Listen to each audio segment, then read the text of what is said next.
Good morning everyone, and welcome to this special session of guided practice with me, Rachel Lovegrove, and welcome especially to those of you joining for the first time. This session is in aid of Shelter UK. All the details are on the description underneath this video for how to donate and what the campaign's all about, and I'm pleased to say we've raised over £900 now already this morning, which will go into the pot for this UK nationwide campaign to help the homeless. So we're going to do our practice with focus on yoga for walkers. So it will be lots of nice leg work, leg extension, things like that. If you haven't done much yoga before, just take it easy. I will be explaining everything in good detail as we go along. You won't need many props today. If you haven't got anything, then just be where you are. Have some cushions around you. I've got a belt there. It's a yoga belt, but if you have just a normal dressing gown tie or a tie, then grab one of those, and you will need a chair as well at some point. So we'll start with just sitting quietly. I'll get my mouse out of the way. If you've got any questions, there is a live chat. I can't promise that I will look at it all the time, but if you've got anything that's burning to ask, then please do. Otherwise, we'll carry on with our practice, which should last for about an hour. All right, so we'll start with our legs crossed, sitting on a lift. Bring your hands beside you and press into the floor or into your lift. You can use the fingertips or the palms of the hands. And as you stretch your arms down and press into the lift, lift up through the sides of your body. If you can't sit cross-legged because you've got dodgy knees, then sit with your legs extended out, either apart or slightly apart. You can also sit on a chair. And then just bring your hands onto your thighs, and for a few moments close the eyes and just relax the elbows, relax the hands. And this part of the class, we do it traditionally at every single class that we do, is really just to quieten you down, get you ready for the practice, so that if you've rushed to switch on the computer or you've rushed into the room where you're practicing, you can just sit there and focus for a few breaths on quiet inhalation, quiet exhalation.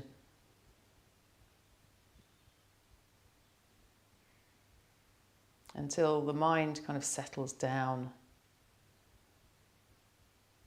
And then gently open the eyes and release your legs.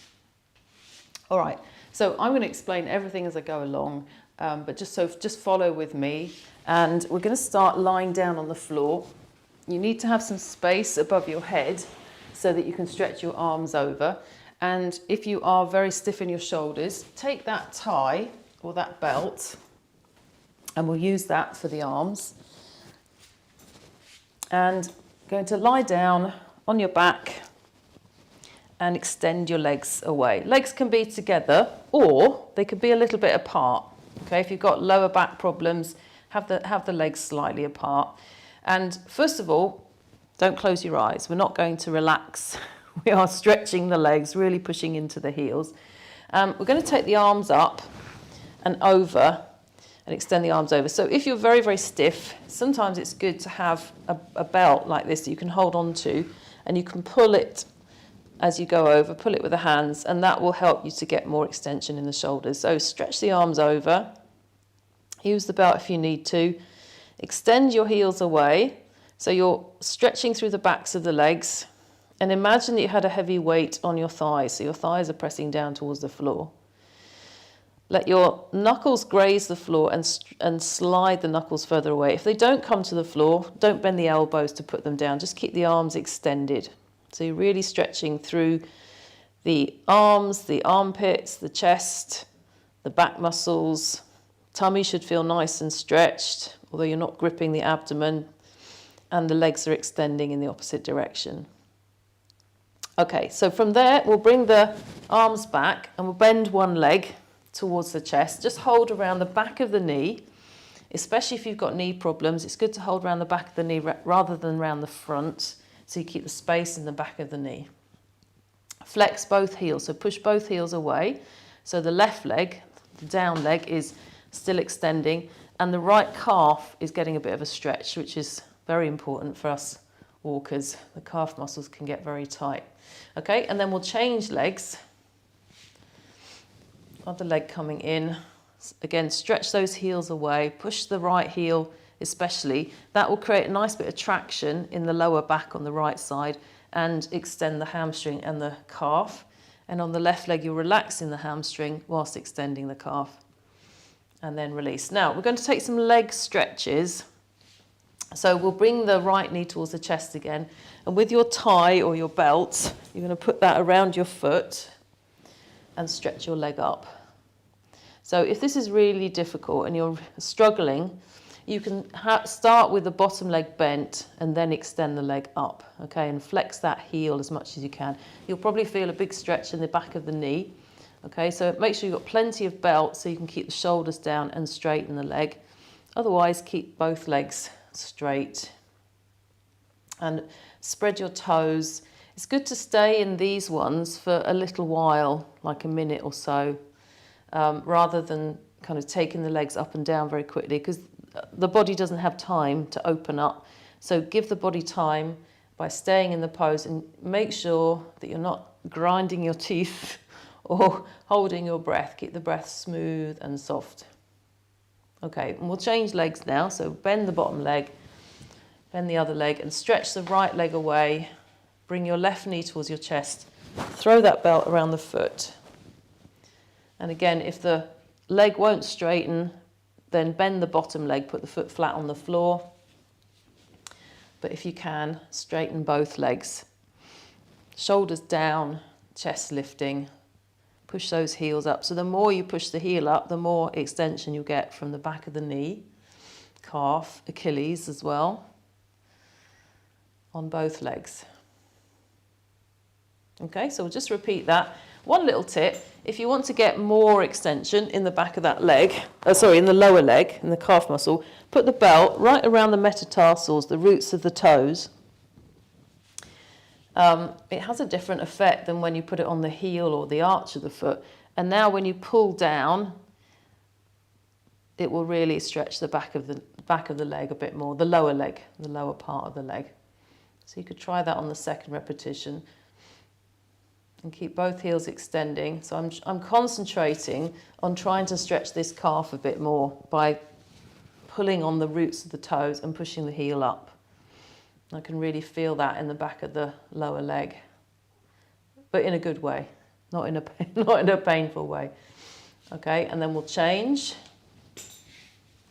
So again, try and find the roots of your toes, big toe to little toe. Stretch the right leg away.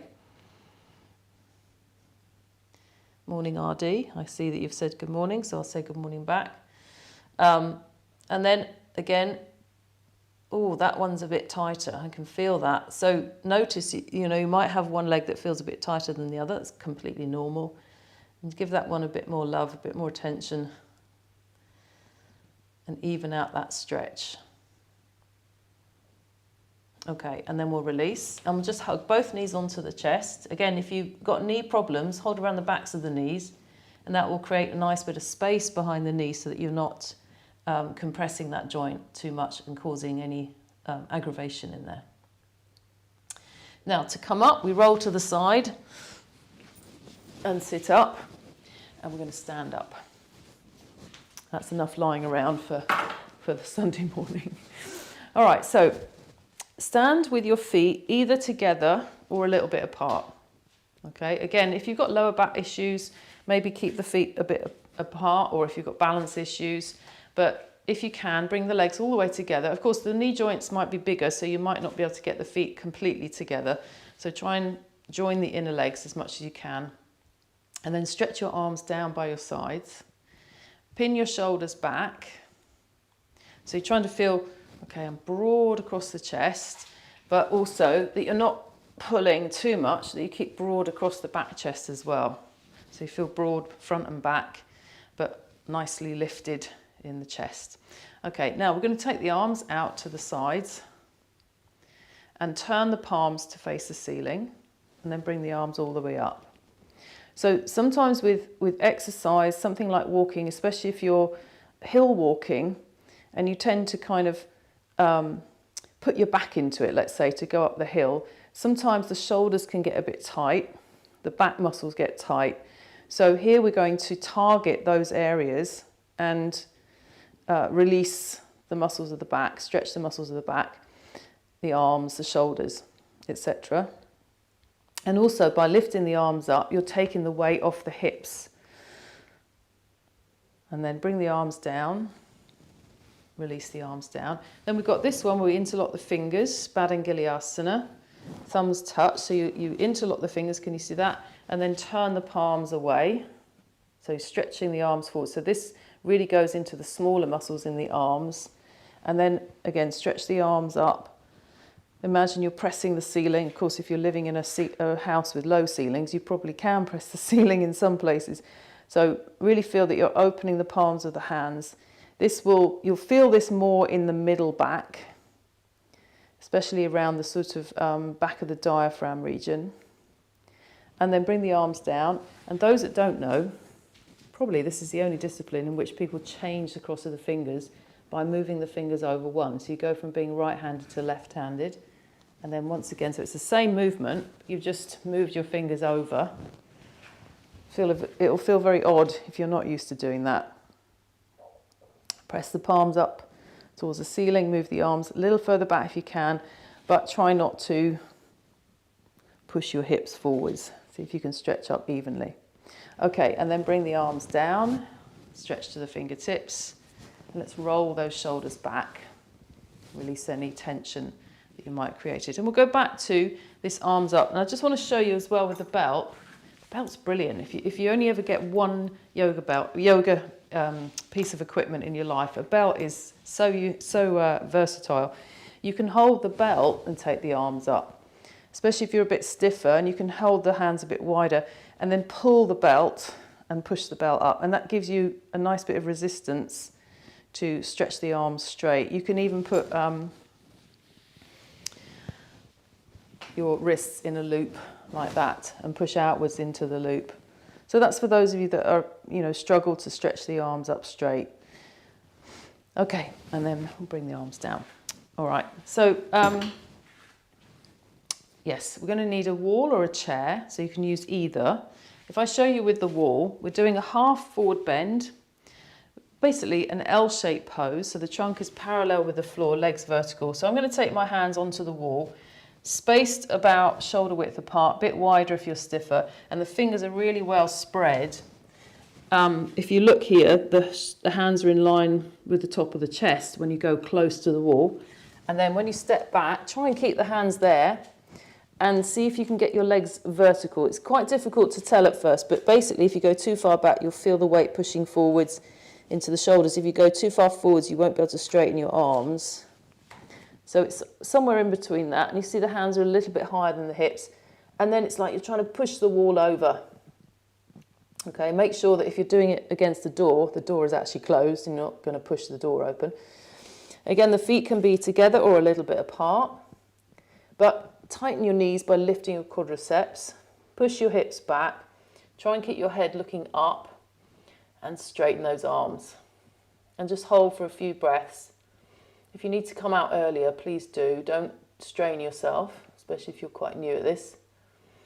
Keep your abdomen lifting towards your spine so you don't drop the belly towards the floor. And then walk forwards and come up and stand up. Okay, I'm getting nice and warm now. The arm work really does warm you up. So if you're feeling cold, doing arm work will give you that nice circulation, warm blood into the upper back. Okay, so we did some leg extensions on the floor. We're going to do some leg extensions now standing up. So take your chair, and those of you that know this pose, you know what I'm going to do. I'm just going to put a blanket. This is a metal chair, so I put the blanket behind it and put the chair against the wall. It stops the chair from marking the wall. It's not for anything else. Okay, it's not. You don't have to have a blanket on your chair to keep it warm.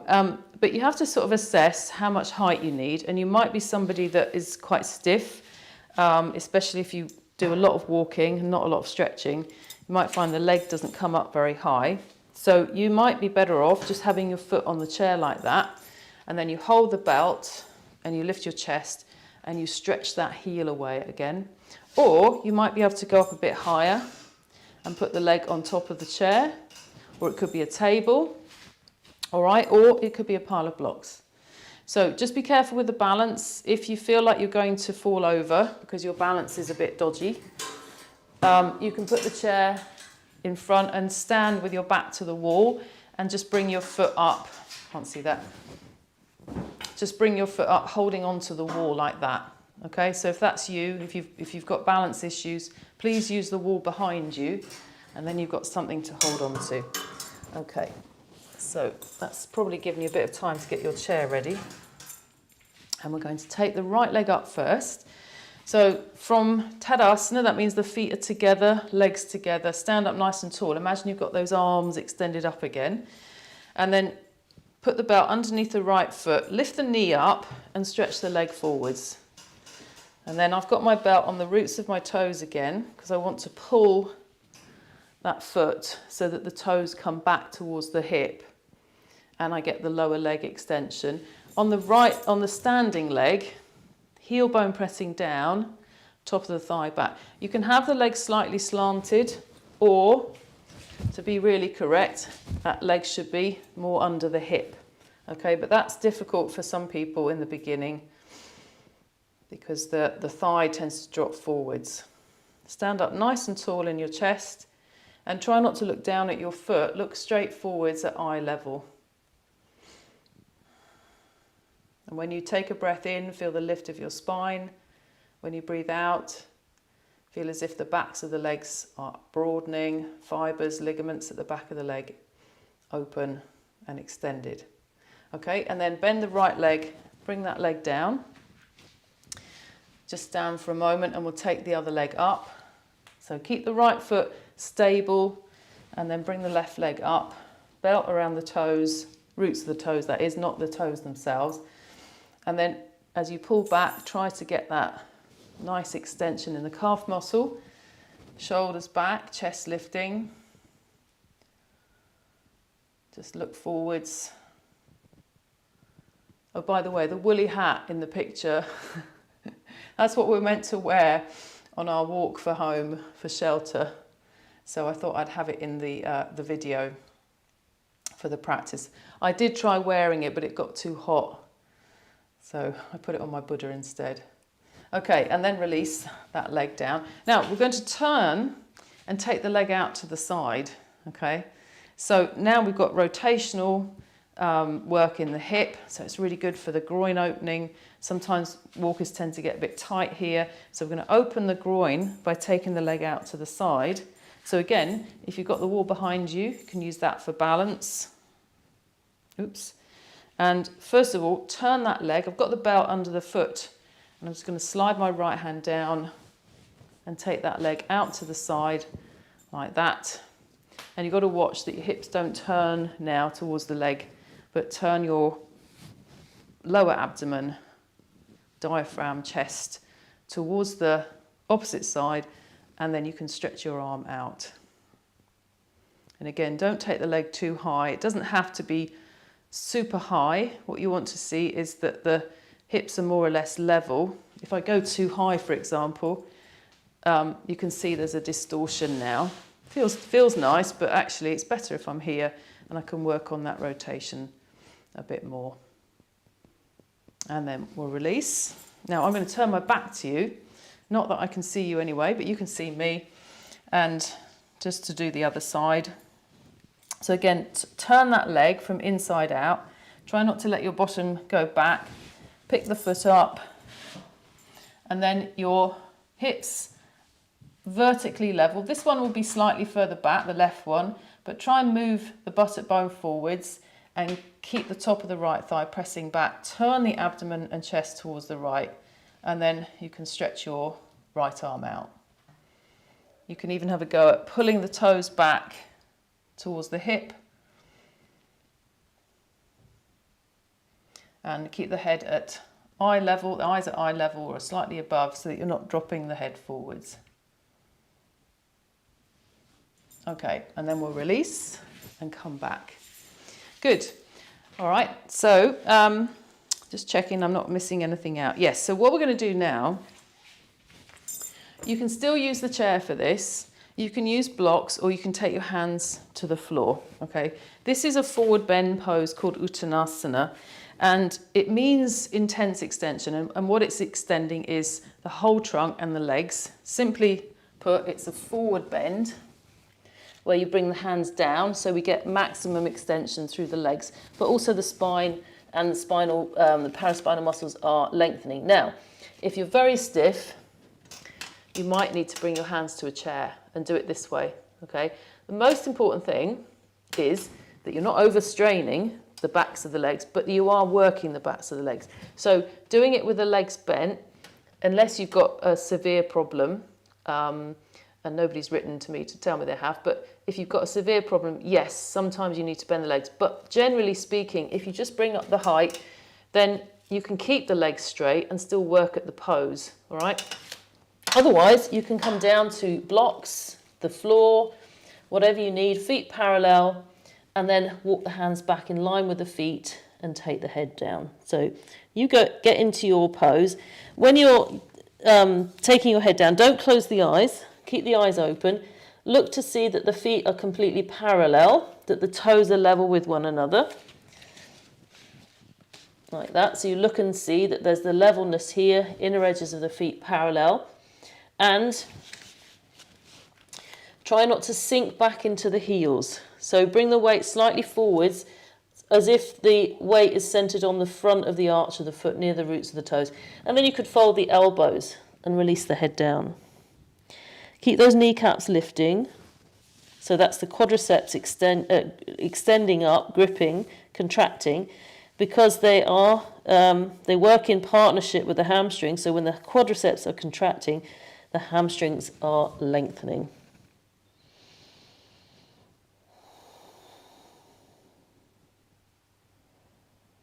And then release the arms and look forwards and stand up and come up. And try and come up with a really strong action.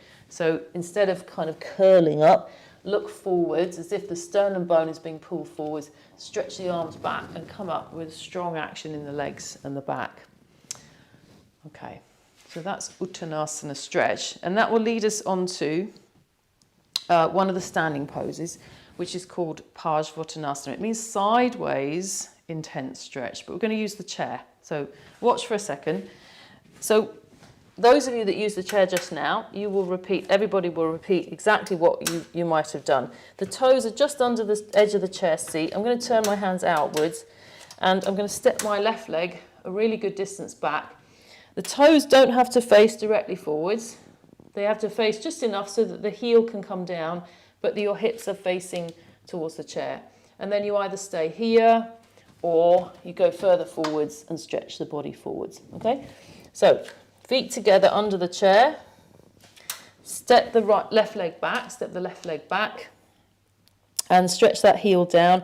So try to keep the outer left hip coming forwards towards the chair. Push the outer right hip back and look at the back of the chair first so that you keep long in your front spine. And then walk your hands further forwards and release the head down. If it's too much and you're struggling, then bring the chair closer to you so that, again, you're not buckling under the pressure to go forwards. And just stay for another half a minute if you can. You can put the head on the chair, of course, if it's close enough. That's quite nice as well, to rest the head. Especially if you're tired, if you've got a headache. It's good to have the head supported, but keep those legs extending. It's a really good stretch for the lower leg again, and also for the paraspinal muscles. Okay, and then we'll come up and change. So right leg back this time, big step back, and see that I start with the left leg bent. That's to enable that right leg to come back. And when I push the heel down, my left leg has to straighten. So they work in union with each other. Then that outer left hip has to roll back, right buttock coming forwards, and then see if you can extend the arms further. And keep the eyes open again, look and see what's happening with your feet. So the inner edge of the left foot has to pin down, big toe mound, inner heel. And try and get the heel of the right foot to press. And, oh gosh, see if you can lift your toes up. That's a challenge. I can barely lift my toes up. I've got very short Achilles, but can you get your toes higher? Not the heel, but the toes on the right foot. You might not notice anything, but you'll feel it in the back of the lower leg. Okay, and then come up and stand up. And just come back to this neutral position, Tadasana, and observe the difference now in the backs of the legs. Make sure your breathing is settled. So one thing you can watch for is when you're working is if your breathing becomes ragged, then stop the pose, come out, because your breath will tell you whether you're overworking. All these poses are very safe for beginners as well as helpful for more intermediate students as well. But if you do feel that you're getting breathless or very rapid heartbeat, then come out and just stand in this pose, Tadasana. Okay, so I'm just checking what we're doing now. Oh yes, right. Okay, so we will use the chair for the standing poses, only because I don't know what everyone's got at home, and you can use the chair as a beginner or an advanced practitioner. It's the same prop, but you'll use it slightly differently. So just watch what we're going to do first. We're doing triangle pose, one of our classical standing poses. So all the standing poses start with a big wide stride. We're going to turn towards the right, and so the chair will be on your right hand side. So the left foot turns in a little bit and the whole of the right leg turns out. Okay, so it's a bit like when we did the pose and we took the leg out to the side like that. It's the same principle of shape in the pelvis, but now the legs are much wider and you keep both feet on the ground. So right leg is turning out, heel in line with the arch of the left foot, and then we're going to stretch and take the hand onto the chair. Now the closer you have the chair, the easier that is. So if you're very stiff, you can bring the chair super close and then you're not having to bend down very far. If you're more experienced, you can take the hand further away, further away, further away, and you still feel a nice big stretch. Okay, so triangle pose on your right hand side. Start with the hands, arms extended out to the side. And now let's turn the left toes in a little bit and turn the whole of the right leg out. And now bring your right hand down onto the chair seat, fingertips. Keep the left arm stretching. Can you see my arms are parallel to each other? So I haven't got my arm up here. I've got it parallel, so there's space across the chest. And then just slide that right hand a bit further. Put the palm flat, keep stretching the arms. And then try and turn your abdomen and chest towards the ceiling and look up towards your left thumb. And you're pressing the weight into the outside edge of the left foot. Don't let your bottom go back. Try and keep that tailbone forwards, chest back, head up. Okay, and then come up, turn the feet, and just walk the feet back together, and we'll take the chair to the other side. I don't want to turn my back again. Okay, so stepping the feet nice and wide, stretching the arms out. We'll turn the right foot in a little bit, left leg out. And now extend towards the left. Keep those arms extending away from each other. So don't bring the arm up too high. So you break that line of extension. And then see if you can walk the hand a bit further without dropping the chest forwards. Tailbone forwards. And then turn the head. See if you can look up on this side. You might have one side of the neck that's that's stiffer than the other. So when you turn, it might not turn as much on one side. Okay, and then come up, turn the feet, and bring your legs back together and stand in Tadasana. Stretch your arms down. Okay, I've only got one other standing pose today, and that is a big, wide pose, and the chair goes in front. So I'll show from the side so you can see properly. So we start this one again with the hands on the chair, and then you step your feet back and you take your feet as wide as possible, okay, like that. And then we go forwards and we rest the forehead on the chair and the arms extend out. Okay, so it's important to have the head supported and the arms straight. So if this is too low, you could put pillows, cushions, a bolster, blanket on your chair. Okay, so I'm going to go this way because there's not quite enough room for me to spread out. So hold the chair seat, then step back. Take the legs a good distance apart from the centre, and then see if you can stretch the arms forwards and bring the forehead onto the chair. Stretch your fingers. And this is a really good standing pose for the whole leg and spine region, arms, chest, but also to relax the brain, relax the breath, because the head is supported. So that's why it's important to have the head supported, so that you can work the legs. There's an intensity there, but there's also a quietness in the brain. And as you extend the arms forwards, feel that extension from the bottom of the shoulder blades, muscles of the upper back spreading, lengthening, and strengthening. And keep the lift of your kneecaps, quadriceps, so that the backs of the legs are extended and you're not just pushing your knee joints back. Okay, and then you can walk your feet in and come up and stand up. So those are just a few of the standing poses that you could do. Those leg extension ones where you had the belt around the foot, you could repeat often. And you know, if you're out for a walk, you can do the standing up one. You've probably seen people do it where they put their foot on a log or something, or a fence, you know, and you can go forwards as well and stretch out that way, and that will intensify the stretch in the back of the leg.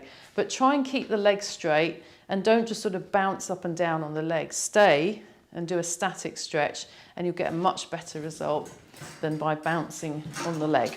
Okay, so I'm going to come down to the floor now. So if you've got a foam block or a blanket, particularly if you're stiff in your back, then put that down on the floor. Have your belt as well, because you might need that. And sit so that the buttock bones are on the lift, but your legs are on the floor.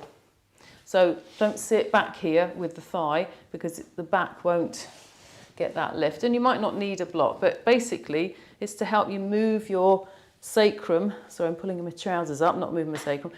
Move your sacrum in so that you can sit up nice and tall. So we're going to do a pose, this is it, called Dandasana, which means the staff pose. So bring your fingertips beside your hips and sit up nice and tall. Pin your shoulders back. Press your thighs down. Lift up through the sides of the body. And just like we did at the beginning with the arms, we'll extend the arms up. So this really strengthens the back muscles, because you might find that you're dropping. So use the arms to help you lift the back. So imagine the bottom back muscles where you've got the quadratus lumborum, then you've got the latissimus dorsi. It's like kind of bat wings. So they spread away from the spine and lift the back up. So feel that action. Stay for as long as you can manage, keeping the legs extended into the heels. And then bring the arms down. Now we're going to do a little twist. So simply, you're going to turn to the side like this, but we'll take the arms up to initiate that twist. So stretch the arms up and turn to your right. So bring the left hand across the outside of the right knee and the right hand behind you and twist. So try not to twist and drop the chest. Keep the arms straight. Watch that the feet don't roll away from one another. Sternum bone lifting. And then turn and look over your right shoulder.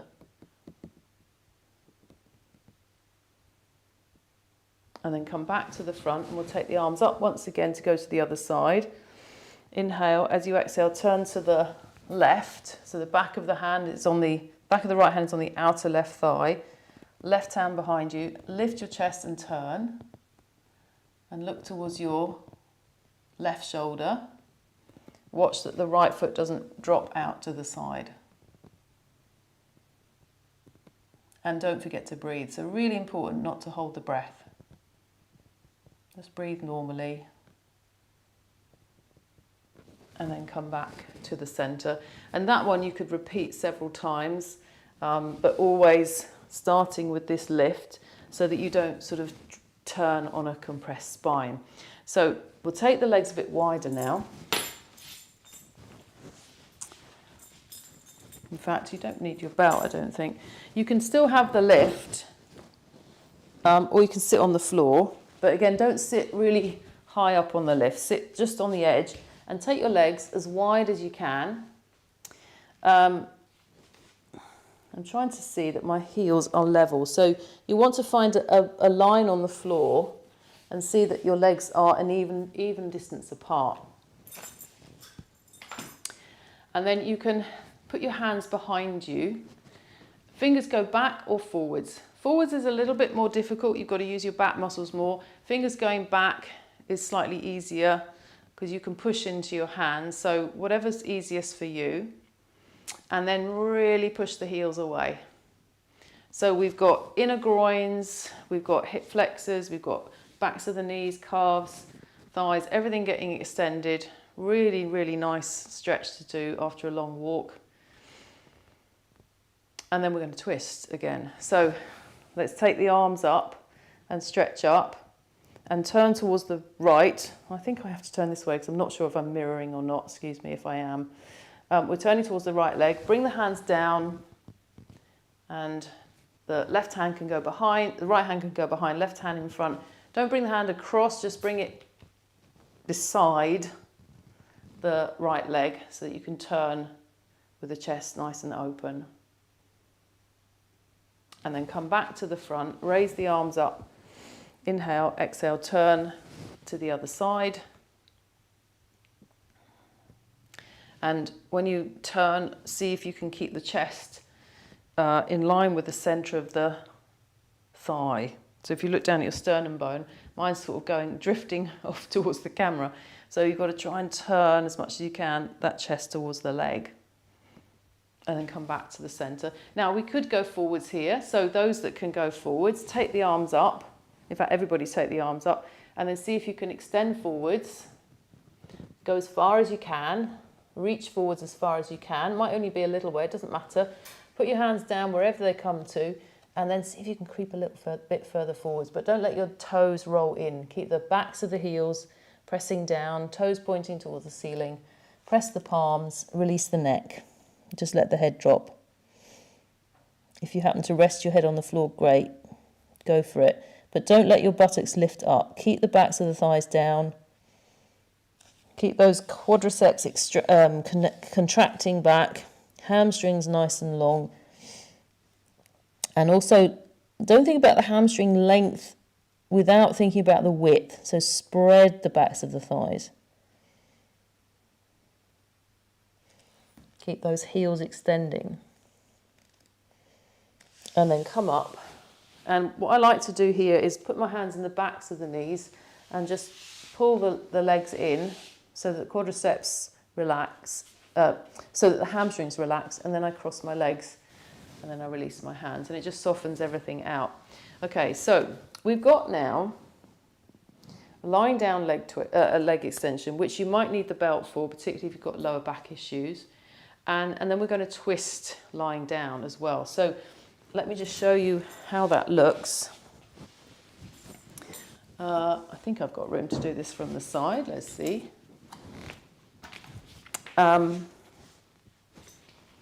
So the first action is to bring the legs up to vertical, both legs now.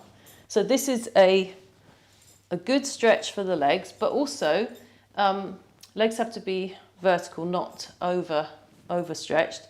It's really nice on the lower back. So if you've got lower back issues, if you get tightness there, then you put the belt this time around the heel bone area and pull straight down, and it really does release tension around the sacrum bone, around the base of your spine. It's really, really nice.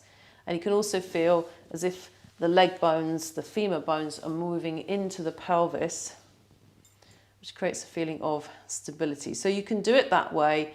If you wanted to do a more active stretch and an abdominal action, you could take your arms over and let go of the belt. So there's two different ways to do that pose. This way is not releasing the back. Just move that out of the way. It's not releasing the back. It's more abdominal work. Lower back muscles are contracting. I mean, they should be broadening, but they will contract a little bit as well to maintain the pose. But here, this is more releasing for the back, because the back doesn't have to do anything. It can now relax and soften.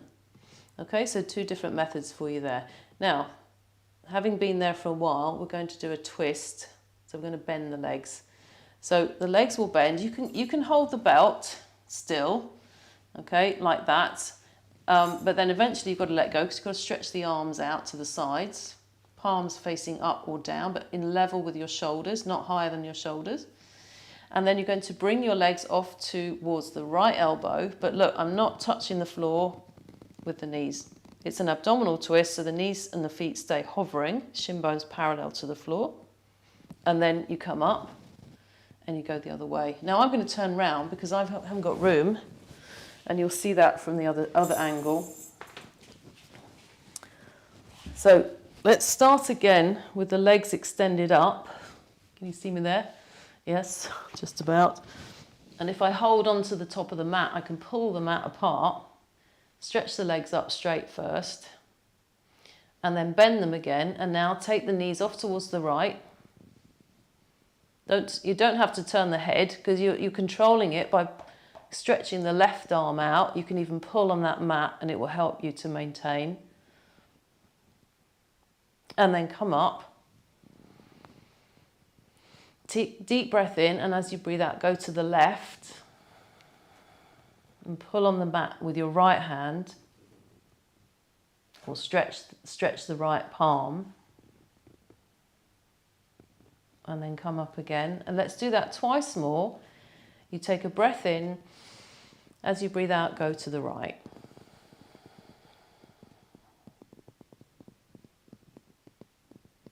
And then take a breath in and come up. Breathe out, go to the left.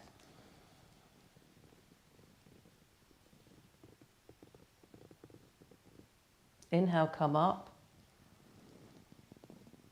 Breathe out, go to the right. You can flex the heels a little bit as well to keep that extension of the calf muscle. And then come up. So you see I'm keeping my shoulders down. I'm not lifting the opposite shoulder up. So the twist will come in the paraspinal muscles and not just collapse the legs. And then come up. And then you can hug your knees to your chest. Okay. And then we'll roll to the side and come up. And now we're coming back to our chair. Back to our chair. One more twist, this time seated in the chair. Now, of course, as yoga people, we don't sit in our chair in the usual way. We sit sideways on it, just to be different. So we're going to sit sideways on the chair. The chair back is on my right-hand side here. My legs are together. They can be apart as well, but try not to have knees together and feet apart, etc. Keep that parallel action. It's easier if the legs are together, because, you know, if the knees come apart, you can feel it. Now, we're going to twist towards the back of the chair, but like with all our twists, we want to create extension first. So let's stretch the arms up. Take a big breath in. As you breathe out, turn to the right and hold the back of the chair with the heels of the hands. Elbows nice and broad. Lift and open the chest, and then look over your right shoulder. Watch that your left knee doesn't fall away, so keep it attached to the right leg, and that the hips are stable, so you're not shifting your hips all over the place. With each inhalation, lift the spine more. With each exhalation, turn more. If anything doesn't feel right, if you feel breathless, please come back to the center and just work on that extension of the arms, or just sit straight. And then come back to the center. So we'll turn around the other way. Yes. Once again, stretch the arms up. Lift up as high as you can. Turn to the back of the chair. Press the legs together, elbows wide. And then look over your left shoulder as much as you can. And try and turn the head more than you turn your eyeballs. You know how sometimes people strain the eyes to look round a corner. See if you can turn the face and keep the eyes soft.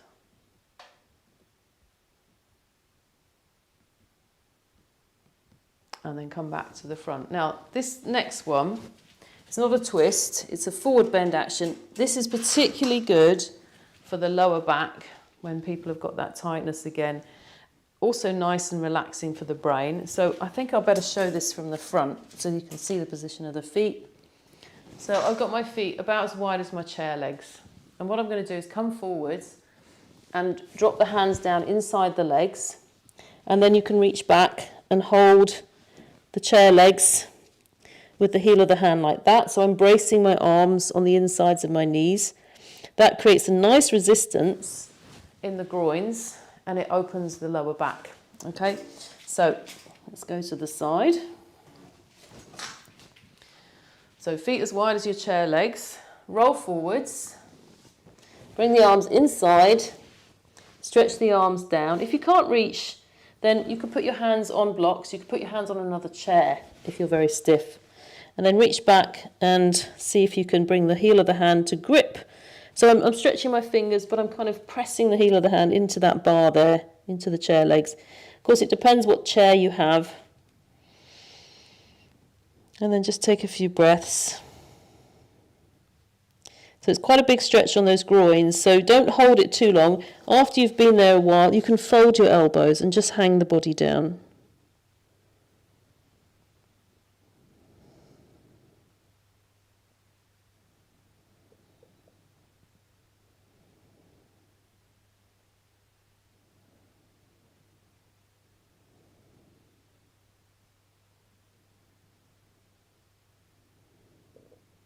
And then release the arms, look forwards and come up and sit up.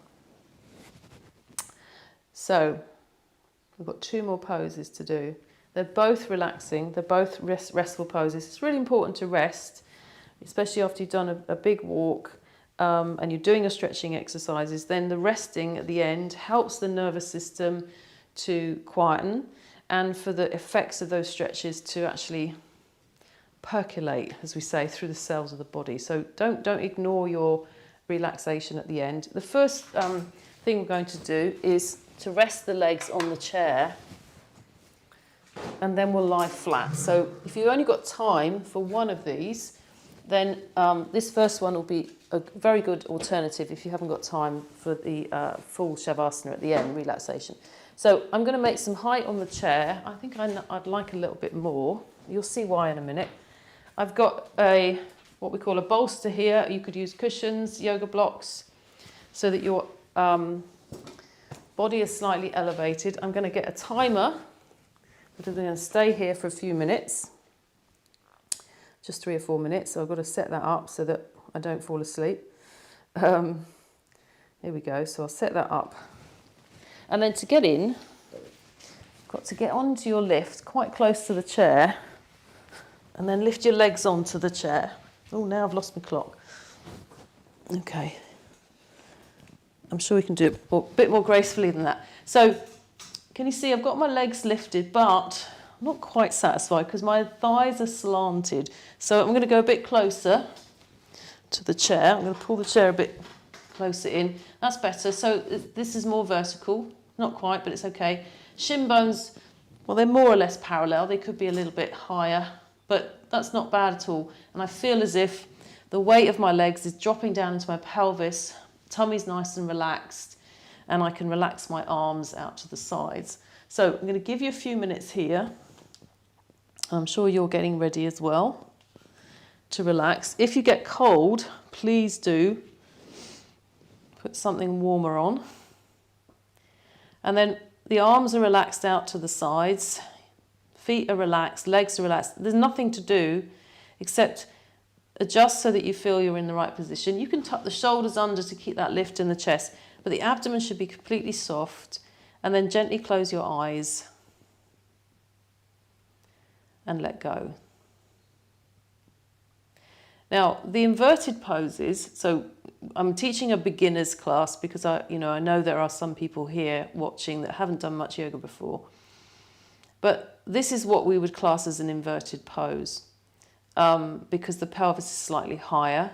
It's not a complete inversion because we're not standing on our head or on our shoulders, but these types of poses are really good for the venous blood flow in the legs. So that's the circulatory system that goes from the legs back to the heart.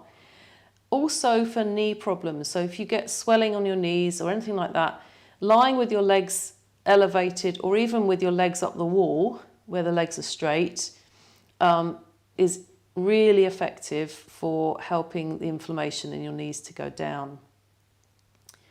And varicose veins and things like that really benefit. Plus, from the nervous system point of view, from any kind of stress and immune deficiency, this is a wonderful practice, a wonderful pose. If you've had a really bad night's sleep, for example, and you do a few minutes of this, you will find that you get refreshed and replenished.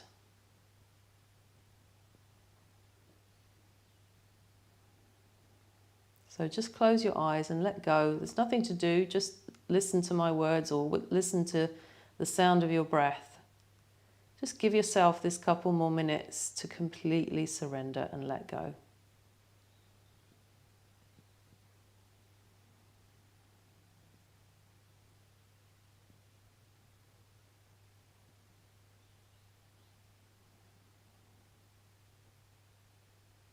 And if you watch the rhythm of your breath, that is a wonderful tool to help quieten the mind. So if you find yourself getting distracted, just bring yourself back to focus on the inhalation and exhalation that you're making.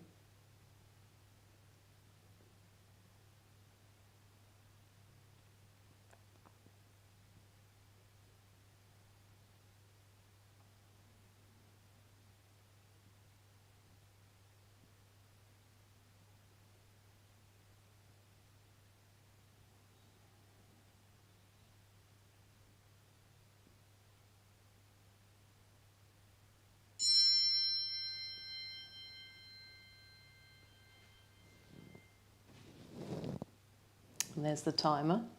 So to come out of this, it's a good idea to just slide back a little bit so your bottom is on the floor and then roll to your side and come up. And then if you've got time, do a flat relaxation pose, Shavasana. So really important now to make sure that you're warm enough. So I'm going to put my hat on. So this is one pose where I've got to make sure my Buddha's okay. Sometimes his head falls off. So there you go. There's my walk for home hat, as this is my charity class. And really amazing. Thank you so much for your donations, everybody. It's made a huge difference to this year's charity event. So we're going to finish with Shavasana. I'm taking a blanket for my head and neck. And then I'm going to put my no, I'm not going to put my jumper on, I'm going to put a blanket on. I'm going to have another blanket for the body. It's actually, and one other thing, for those of you with stiff legs, if you have some weight on your thighs, on your pelvis when you lie down, if you've got really, really stiff legs, this really helps to relax the muscles. So if you've got a big heavy bolster or a sandbag or even flat weights from the gym, I use those sometimes, then take that, cover your feet so that you're warm, roll your spine down so everything feels as if it's lengthening away from the pelvis, away from the legs.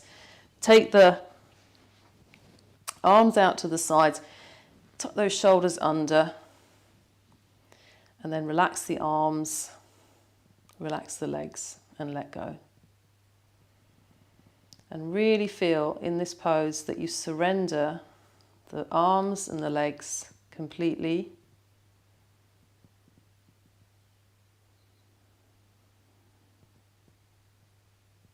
Then relax all the muscles in your trunk, your back, your abdomen, shoulders.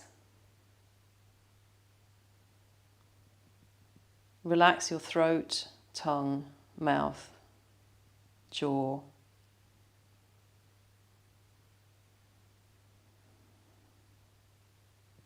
And with the eyes softly closed, use the exhalation in particular to surrender the body deeper and deeper into the floor.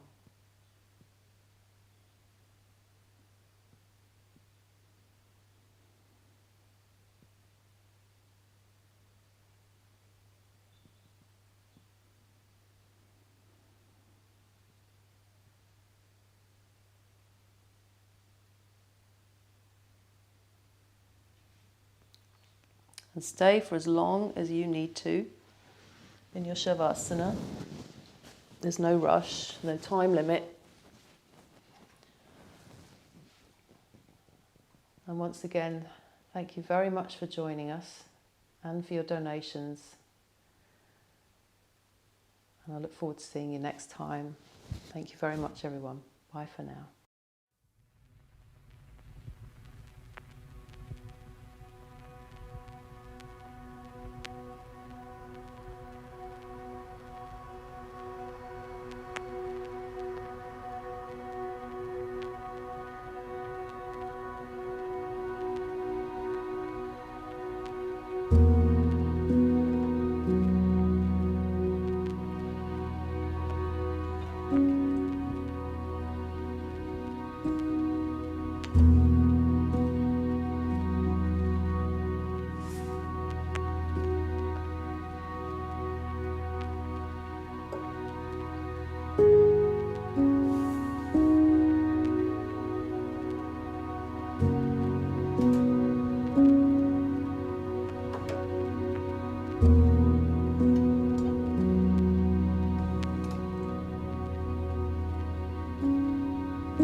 you.